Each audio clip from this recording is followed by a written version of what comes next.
Hi, everyone, and welcome to another exciting episode of the Bud Rebel Show. Today, we have some really exciting people who are really taking a risk in this market, especially after what I've gone through. This guy afterwards, but it's gonna be a lot of fun. And we're gonna have some weird facts. We're gonna have some conspiracy theories, to add a new thing to it, issues, stocks, business ideas, things I hate, and a final thought. So before I get going, Philip and David are filmmakers, and I got to tell you, I give you a lot of credit because it's a rough business out there. I made two films, and honestly, to make money, it's really challenging. So it's even harder nowadays, I think, than ever before because there's so much content out there, and just to get it out. So, tell me about your backgrounds and how you Yeah, get into it. I don't know who wants to go first. for sure. Okay. Go I'll take it away. Yeah, my name is David Weiler. I'm from Rochester, New York, and got Cold. my. It's cold. Rochester, New York is very Oh, cold. very cold. Yes, and The one you actually, got out. That's the one I that's cold. know. Wait till you hear where I'm Okay, a got it. Okay. little cooler. And I got my first camera when I was in about seventh grade, and teachers started letting me make movies instead of writing papers, and that kind of transpired into when people started asking me what I wanted to do for college. I kind of just kept running with the camera. And so I went to a SUNY school, SUNY Brockport up near Rochester, and studied production and kind of learned the craft and learned the trade. And I translated that into an internship in Dallas with Southwest Airlines doing video production for the airline. And then I kind of transferred that into moving to Los Angeles, where I spent 6 years working on digital media shows. And eventually I worked for E Entertainment, doing shows for E News and red carpets and events and pretty much any premiere or event or E related show. Me and my team were involved in that, and then I was offered a chance to move to New York City to run two TV shows for E, and I took that, and I was working on a 30 Rock, and that was right before the pandemic. And when the pandemic hit, those shows were sadly canceled, but I took that opportunity to pivot my career into scripted TV and film. And that's when I met Philip, who you'll hear where our stories intertwine in a minute. And we've kind of been off to the races as production coordinators in TV and film. And we freelance and we work on shows and movies to kind of, we call it our day job, and that's how we pay the bills while working on the passion projects that we're trying to turn into the full-time gig, which have been two of our short films that we will gladly tell you about in a minute. That we're trying to turn those short films into feature films and make the creative side of the film business our full-time job. So that's definitely a long-winded, in a nutshell, version of who I am, where I'm from, and what I've done. I'll let Philip take it Pause from you for here. 1 second because of technical issues. I want to see something. I'm hearing a little metallic noise on my side. So Gotcha. I think it's gonna sound a lot better. I don't know if I'm gonna look any worse. There I go. Now you're not gonna hear any metal. Okay. Okay, sorry. Now, Philip, tell me your part of the story. Okay, my name is Philip Ramos. I was born in Buffalo, New York. A lot So of snow. wait a minute. Hold on a second. I don't know which is colder because I think you're by the both by the water. It's Yes, true, yes. yes. So I think that Buffalo gets a bad rap, and actually Rochester gets more snow, but I I don't know know if Rochester gets I more don't know if that's snow. true. Yeah. Well, people, I'm sorry. I have to interrupt this. I'm so fascinated both of you about this whole thing because in those areas, you can get like a foot of snow, like it's no joke, and Yeah. Yeah. work goes on and nothing happens. Like, how do you get around differently? If there's like 3 inches that flow in Georgia, they close all the roads that like freaked out, and you guys like survived. How do you do it? Tell me about how that works out. I know this is unrelated to this. That's so No, it's a interesting. great question. I used to deliver pizzas as like looking back a child now. I mean, I was however old, I think 18 at the time to legally deliver pizzas, but you're not wrong. There'd be days where I was working and in an hour and a half, a foot and a half of snow would fall. And I'm just this 18-year-old kid rolling around in a 1998 Century Buick, trudging through the snow. But growing up in it, you really don't know any different. And it wasn't until personally I moved to Los Angeles that I was like, oh, like this is weird. Well, And yeah, like, so I'm just saying, it's getting the snow. I mean, you still do they clear the roads so much quicker than they do like other areas, or you That's, just I like, guess so, yeah. yeah, like it's definitely kind of like a 24-hour business of like salting the roads and like Yeah. watching the weather. And the weatherman's definitely busier up there for sure. but I mean, Uh, everybody like doesn't stop. It's like they're indoor malls. I mean, yeah, yeah. is Yeah. everything indoor? Like, do they have like underground things to survive in this like crazy weather? Not Not really, no. What's the there's worst snow you ever got? oh Remember? I was it think, well, I one of the worst storms we had was just a few years ago where they actually just closed the airport down for like a few days. And it like was it it disrupted like Christmas for a lot of families and yeah. stuff. I So think it was 13 feet. yeah, which is Yeah. I think Wait, it's you were not. there with 13 feet? What's That is, that? I should have that person on the podcast. I mean, I, I'm fascinated. So, what was the worst? What was the worst you ever got? Like, how do you remember anything like over 2 feet, 3 feet? I mean, Oh yeah, Yeah, I that's mean, I feel normal. like that's normal. Yeah. Yeah. so what happened to 3 feet? How do you don't you go outside in 3 feet or no? Do you plan? You guys plan like weeks in I advance? still like able to like drive around and like I'm very comfortable, not Yeah. comfortable, but I'm like I'm very Wait, you It's have a fun. good. Yeah. snowmobile. You don't drive around in a regular car with 3 feet of snow. Oh, it's like Yeah, it's a regular yeah. car, yeah. I Four-wheel got drive, it's got to be. it's funny, Yeah, yeah, it like does. Yeah. consciously thinking Yeah. about this. No one's ever like really personally grilled me like that. Yeah. We just don't think about it. Well, Like, because like even here, like we're in New York City and like they get like, a foot of snow or like even less, No, that's nothing. We got with nothing. everything. And then like we're both like used to yeah, having we're that like, this is speed. nothing. Yeah. Like, Yeah, I mean, I got married and it was 18 inches of snow, and half the people didn't go to the wedding, and that was New York City, where Oh there's wow. subways and easy stuff. It wasn't that crazy. But you like, Crazy. some of the areas in Buffalo are like isolated, like yeah, like near yeah. that, you know. Especially kind of where he's from is Yeah. Right, definitely right. And Rochester, I mean, it's just you guys are amazing. Forget about the filmmaking. This is one of the stories. I would tell you Oh yeah, I know. If honestly. we can get through that, we can like do You anything. really, I mean, I'm giving you an idea right now, since you guys are very tough people. You should film something during the winter next year and how people like just survive. I think it's such an interesting. I don't know anybody who Yeah. did a documentary about it, and how Yeah. because people like are you like people like that and people like from Alaska. I just have such respect for that. thank you. Yeah. And I you should mean, put that on your film resume. When people say like, "Yeah, can you get this done?" Listen, we're from Rochester, Buffalo. We're gonna. hey, that's part of our pitch. Yeah. I hope it is. I really do. I It is mean, now. you got to add that to it. Definitely. All right, I'm sorry to interrupt, but go back to Oh your. no, it's fine. It's funny because We love talking about where we're from. I was born in Buffalo, and then my parents are actually from the Philippines, and they came. I don't know why they chose to go to Buffalo. I think they had a bunch of different choices to go.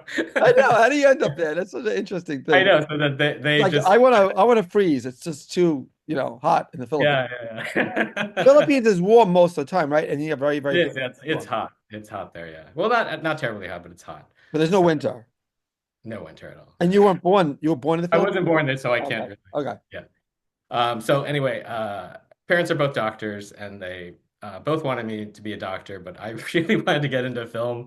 I like wrote some plays in high school, and I somehow knew like they would also take me to the movies like every weekend. It didn't matter what movie it was, but I just somehow got the bug of like, wow, this is such a great experience of actually going to movie theater, getting popcorn, and like seeing it with my family, and like just having the full experience of like whatever it is, if it was a comedy or if it was a drama, and just enjoying every aspect of it. And Wait, can I interrupt you again? I apologize, but yeah, it's so sad. No one really goes to movie theaters that much anymore. I mean, yeah, I know. We're it's an hoping to like bring that experience. back.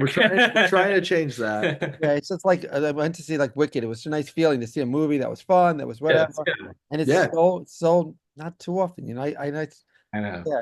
Okay, go back to you. Sorry, sorry. Yeah, that's fine. So anyway, sorry, I'm about to like graduate high school, and I going to college, and I said, knowing that my parents wanted me to be a doctor, I told my dad that I wanted to double major and be a plastic surgeon, and then also go into film, and Wow. I was committed Interesting to doing combination. yeah. So, but my dad said like I should do what I wanted to do. So, Wow. so I went to NYU Film School, went worked my way up to being a production coordinator, but it's like the non-creative like part of the industry, and I really wanted to like write and direct films. So I ended up like writing and directing a short film, which went to like 35 film festivals. And yeah, I ended up like meeting David like a few years ago, changed my life, and we ended up like making a short that I wrote and that he directed. Now, And that was short even more difficult to make money than feature films.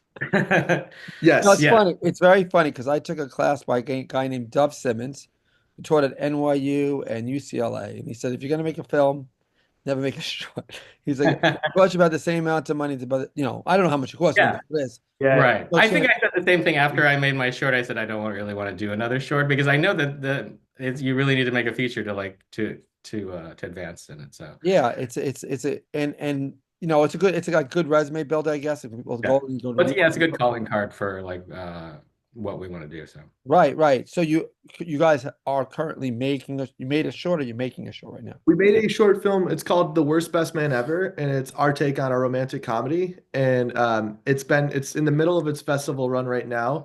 Our highlight of our festival season has been, well, there's been a bunch, but the last big one we were in was the Chelsea Film Festival, which was like a really big deal for us. New And York, you should have called me. I would have stopped by. that was, I wish we knew you then. And then, we can use our time machine and like yeah. We've won like best long short at a few festivals, and we won best romantic comedy at the Houston Film Festival, and so that like validation kind of has propelled us to let us know that we're on the right track, and that it makes us excited that what we're doing is resonating with the people that are seeing it, and really our goal is to make that type of popcorn flick. Get your friends a date night movie, go to the movie theater and just be entertained. Pull at the heartstrings, make people laugh, and just yeah, make people fall in love with going to the movies again. Laugh at the movies. Wow, that's shocking now. I know. It's funny because I saw a movie just recently. And it was like it's such an artistic movie that it was like I can't remember the name. It was a French movie. It was like I could tell like they were going for like a creative thing. It was like right. boring, you Yeah, know? And it's Yeah. people like go to the movie, they work so hard. They put yeah, all that money together and they want to break for an hour or two. They either want to be exactly, scared, they want to be laughed, they want to escape. And they Yeah. exactly. put things together and like it's an art project. And like, I got the point, all right. So I don't want to watch paint dry on a wall. You know what I'm saying? So then Yeah, I, I think I'm sorry, you go first. I think that's what differentiates the between the two of us is that we want to make films that people want to go to and like enjoy and have fun. And admittedly, in all my time in California, like I have a lot of great friends, but it wasn't until I met Philip that someone shared a similar goal of wanting to make that style of movie. And I grew up on like Judd Apatow, Adam Sandler, Seth Rogen. Like those are what I grew up on as a kid, and like that's the path that I want to walk. Like and so, like I would like to just make that type of movie for this new generation. Wondering if there's anything out there lately that's like that, and I'm not seeing too much. I mean, maybe there's a lot and it's just not anywhere, but it's funny. You're right. I don't know, I grew up a little late, the 80s, and there was so much, especially high Yeah. school things. Fast and Yes. Furious. Oh, yeah, there was so many like crazy movies that we all liked, laughed at, all the ones with I don't know, 16 Candles, all Yep. those type of things that everyone had a good time watching, little chart, chart, thing, whatever. But there was Yep. like a lot of fun stuff on it. I mean, amazing. That is a really interesting thing that we haven't gone there anymore. That's I think like you have a what little we're area to go into there. You know? yeah. So you had to make these films, and again, this is a passion. I want to tell you guys again, I'm really impressed because you're artists, and you're artists because you know that when you do something, like, the chance of making money on this is so low, and you just want to get it out there. That's what an artist is. They just want their art out there. After a while, you get tired of spending all that money for art, and you want to make money on it. But an artist always tries to create things, and people enjoy it, and that's really what it is, I guess. But eventually, the goal is again to make money so you can do your art, and that's why you said you do all these other jobs to Yeah. create art that you can do.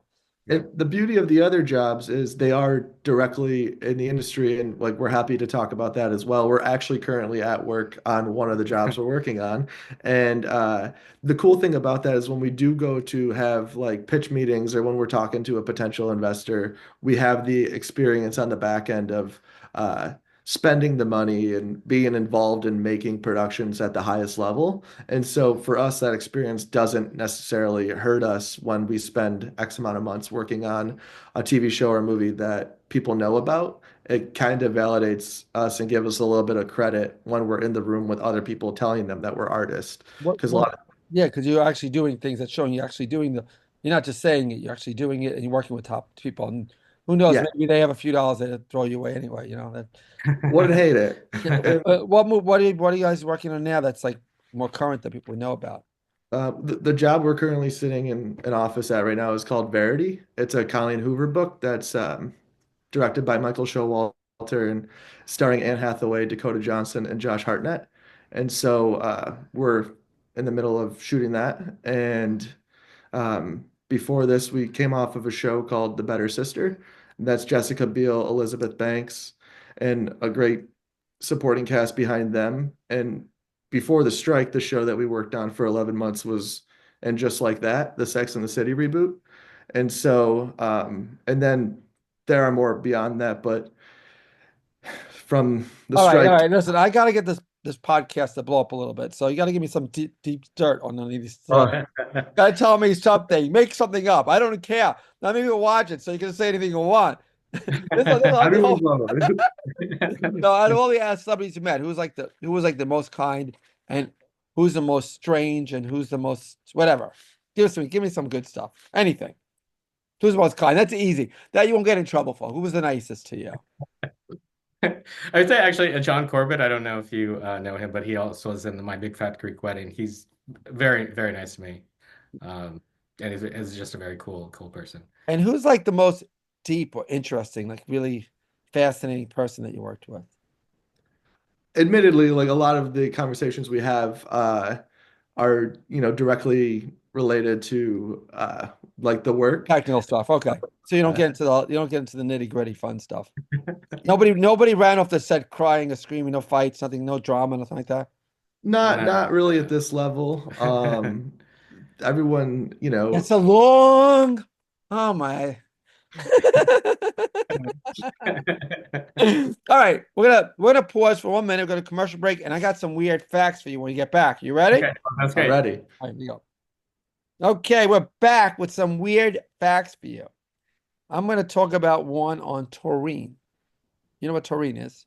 Taurine is used in energy drinks, and it came from. Do you know where it came from originally?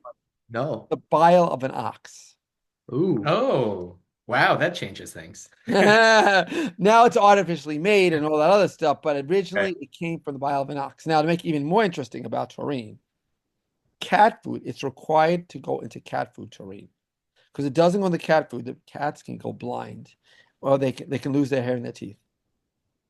So cat food has taurine in it? Cat food has taurine. So if you're like feeling really tired and there's no energy drink around you, maybe have some cat food. May work. Well, Good to know. okay, so we have a new feature on our show. Just put it on now because I was into a guy named Mr. Rogan, Joe Rogan, and he was my conspiracy theories. They're really interesting ones because one of the ones that's really fascinating to me is this Jeffrey Epstein story. I mean, even just the death part freaked me out. I was like really weird how he died in a federal prison. We're like watching all the time. That was weird. And then the idea that when he died, all the cameras went off and the Yeah. guards were away. And he had so many secrets that going on. I mean, I don't know. I don't know anybody. I really think I don't know if anybody has done like a deep dive, like a movie with his life about like a conspiracy thing. I don't even know how that's been because it's fascinating. The people he had on his list, they're supposedly releasing the files. Supposedly there's connection to the CIA, Mossad. There's like a lot of weird things going on. They once had him arrested and then he got out of jail, got out of jail card. Any thoughts? Not all on that. Something like that. Um, I would. You want to no, go? no, no. I'm good. You can go. What is it? No one's getting in trouble. Just What is carry it? it. He's not about Occam's this. razor. Sometimes the most obvious answer is the answer. Maybe we're looking I too. feel like as filmmakers, it's a very fascinating story because you could imagine what happened and why it randomly turned off. The electric Isn't that weird? I just mentioned that Jeffrey Epstein thing, and all of a sudden you guys clicked off for a second. train. Oh, maybe I shouldn't be talking about this. I don't know. Hope this podcast goes on. I hope this doesn't get canceled. We'll find out, I guess. We get canceled. All right. Right now, again, issues the Ukrainian war. Very interesting thing going on right now. They're meeting in, I think, Saudi Arabia tomorrow by the time this is out. maybe there'll be a ceasefire. Should be good. It's an interesting dilemma because everybody, most people would say, yeah, it's wrong that Russia invaded Ukraine, but we're spending so much money and so many lives are being lost, and nobody's really winning, and that it seems like this is just going to go on forever. So I'm just thinking we really need to have a some type of truce. And then the idea is that not everything, like I say, is so black and white. Yeah. We see it from our perspective. Maybe there's another insight to that we're not looking at it from a different perspective. Everybody has a way of looking at these things a little differently, and it's not like a little country like I don't know, like some Angola or something. This is Russia, which has nuclear Yeah. weapons. Yeah. So I think it needs to end sooner rather than later. It's, Kind of agree with what you were saying. I mean, at the end of the day, if they can come up with a way to for people to stop dying, whatever, then find resolution from there. We actually had a friend that volunteered on the front lines doing first aid, like paramedic work, and hearing some of his stories coming back. Yeah, if people stopped killing each other, that would be a I thumbs mean, up. just 2 days ago, I heard about what's happening in Syria, where they killed 1,000 people in one day, and it's like not even the news. It's just like 1,000 people just dead, and then what's going on in South Africa, it's just like the world is really on fire a little bit. It's, Yeah. it's like death doesn't mean anything. On a positive note, dude, I'm with your experience. I mean, has there been people want to learn about the struggles, about the times when it was really difficult? Maybe then you're almost ready to hand in your hat, you might say, and do something else. You ever get to that point where it's like, I don't know what I'm doing, and you didn't want to do it? Like, do you ever get to that How point? much How do time you, you got? and if so, how did you overcome it? Is it faith? Is it work ethic? Tell us a little about that.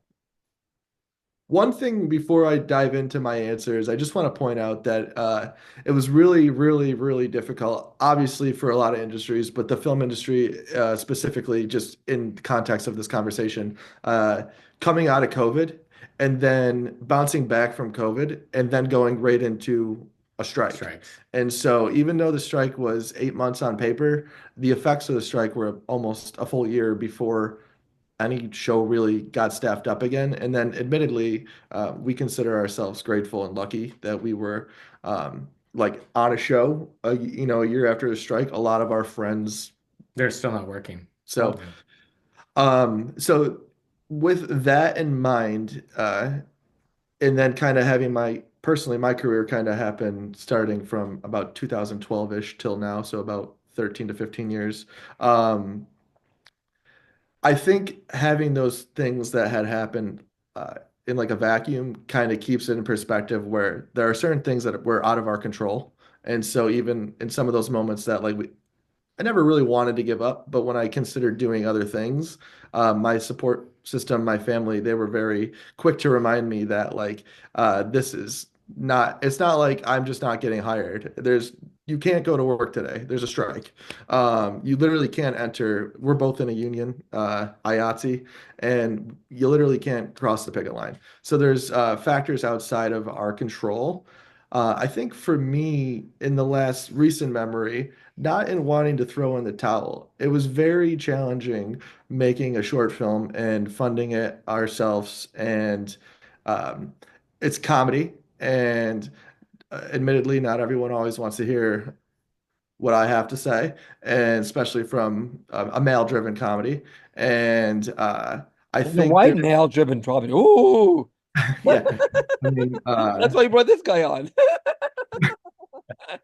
they say write what you know. So, um, no, but jokes aside, I think that there were moments of, I think in my heart, in our hearts, we knew what we had was what we wanted it to be.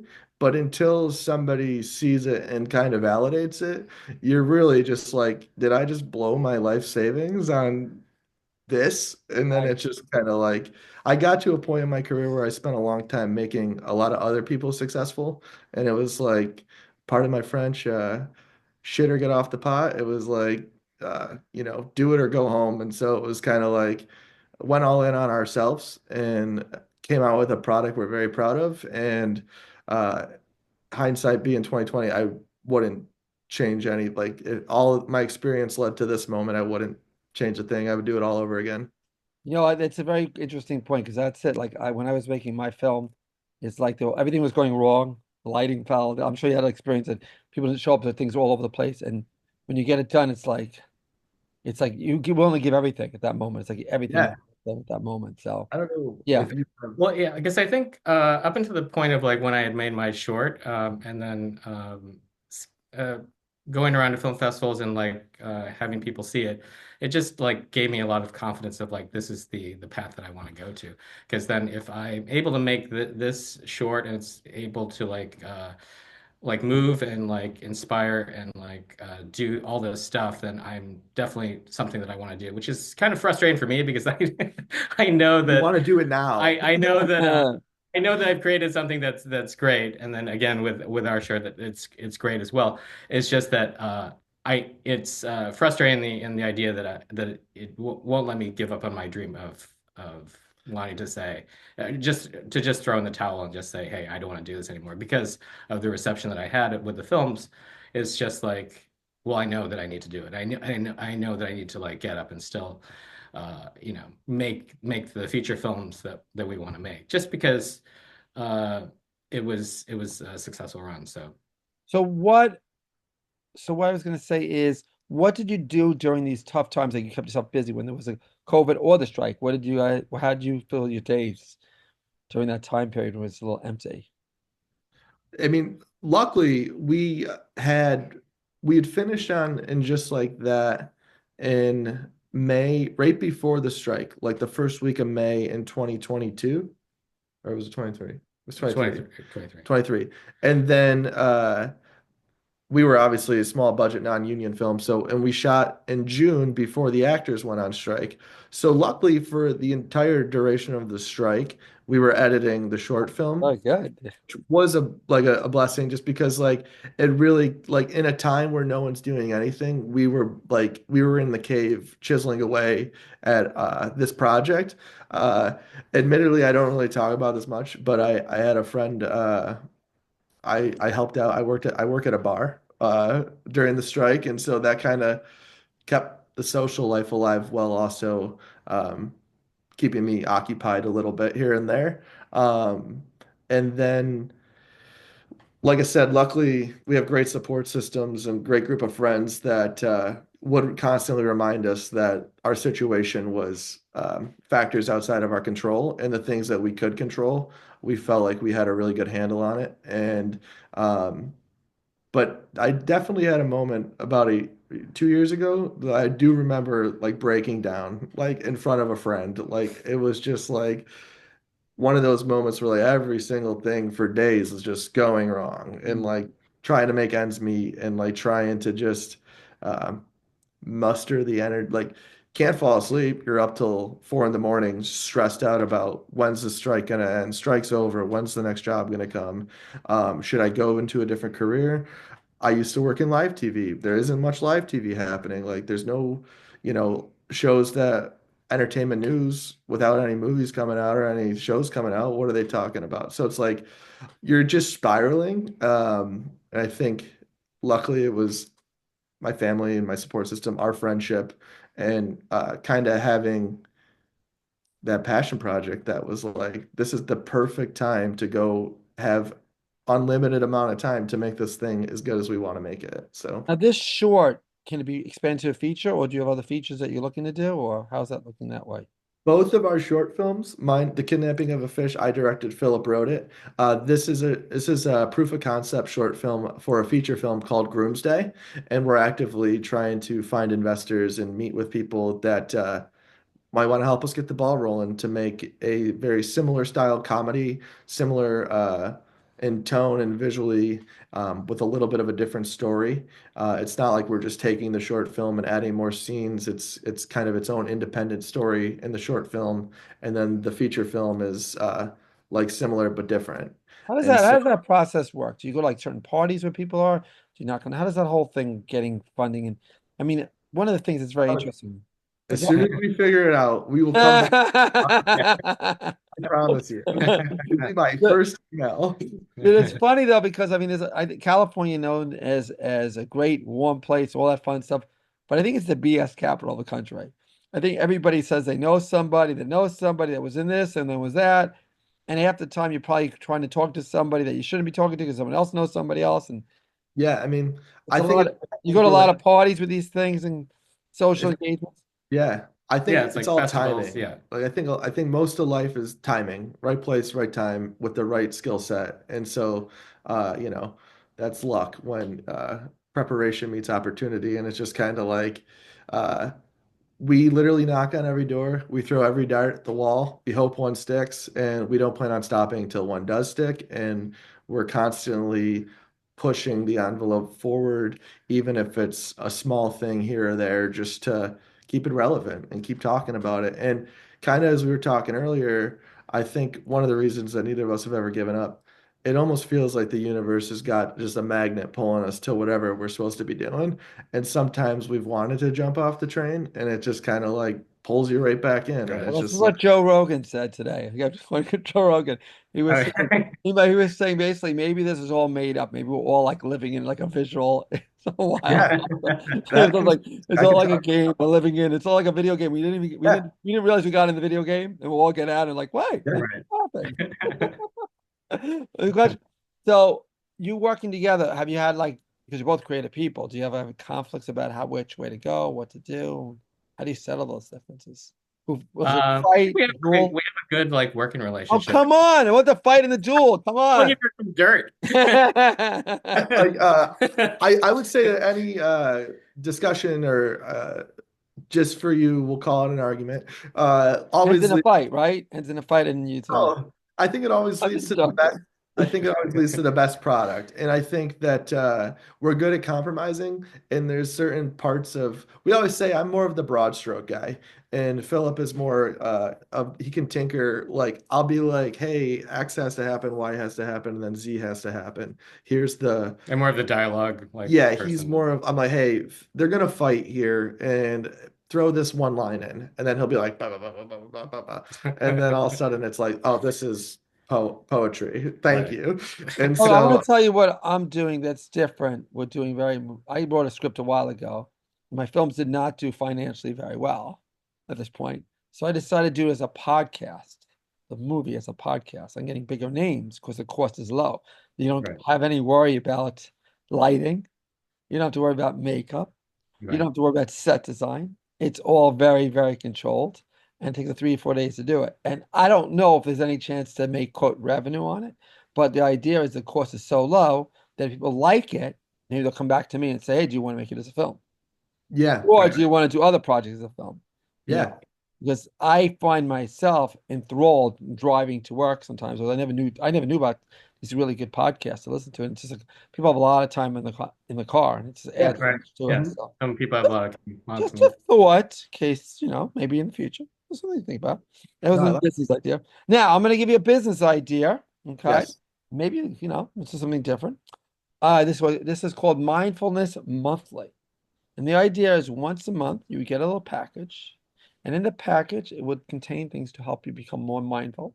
Maybe like a feather for feel, maybe some type of smell like garlic, maybe some really good chocolate or wine, and it would also teach you some yoga technique. What do you think of that idea?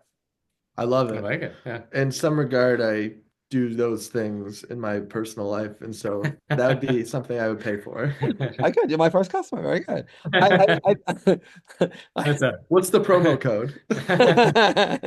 I really like do. I think it's really powerful because I think that's really something people going through, like you would say, you're going through a bad experience, Yeah. whatever it is, you have to step out and have gratitude and just taking the smaller things little by little. Yeah. And like that's one thing I think together, like we really enjoy the journey. And we know that like there's not one thing we're ever gonna do that's gonna be like the destination. So we try to enjoy all the we try to enjoy these moments. Like these come, you have to soak them in. And so it's like we try to enjoy when our film screens for our friends. And so for us it's all about the journey. And we know that the path will lead us wherever we're going. We have places we want it to go, but I will take your box on the red carpet with us It sounds when we good. get there. Now, here's something I always say, things I hate. And everyone's going to agree with this one, but this personally happened to me recently. Accidents. Just got in a car accident. I have Yeah, not Oh no. haven't, listen, this is crazy. I work in the Bronx.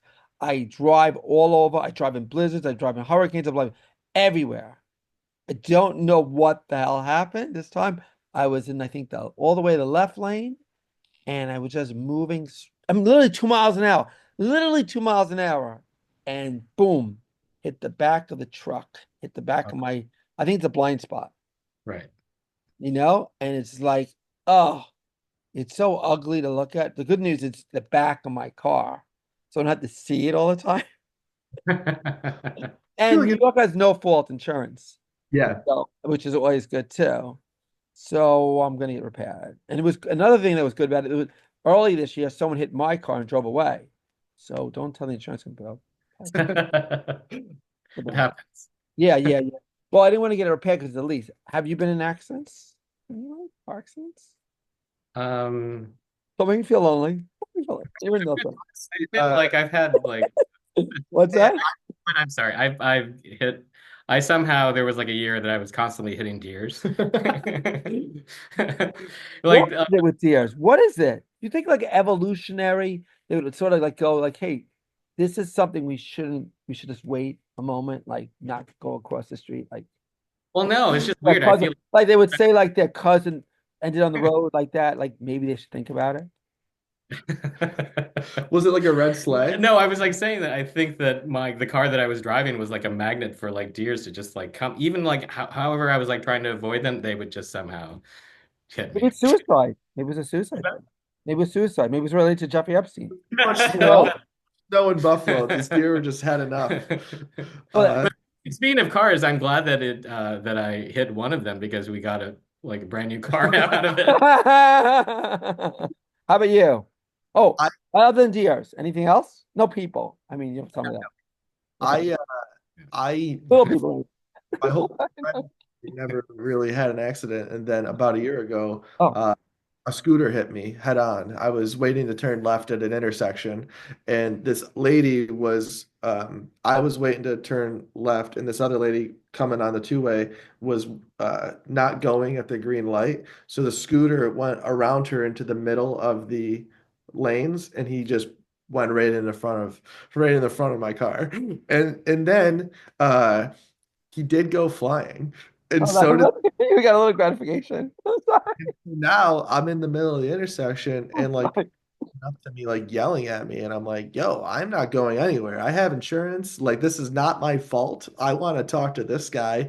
This guy is like getting up with like a busted elbow. He's kicking the broken parts of his bike to the side. He like gets on his moped and he just disappears. And then everyone that was yelling at me is now yelling at him. And I'm just kind of like, You have damage to your car? what's up? Did your car damage? Yeah, it was damaged, but it wasn't too bad. It was like a bigger SUV. And so I had two other incidents that I just got to tell you about. One is I was driving and the car hit me from the back. And I looked that's outside and their car was just smushed. And I just drove away. You know, you just like do that one. And the second was at college where it was like this area was blocked and the guy went around and hit my car. And the next day, he's perfectly fine. The next day, he has the thing around his neck. Like, got injured, one of those things.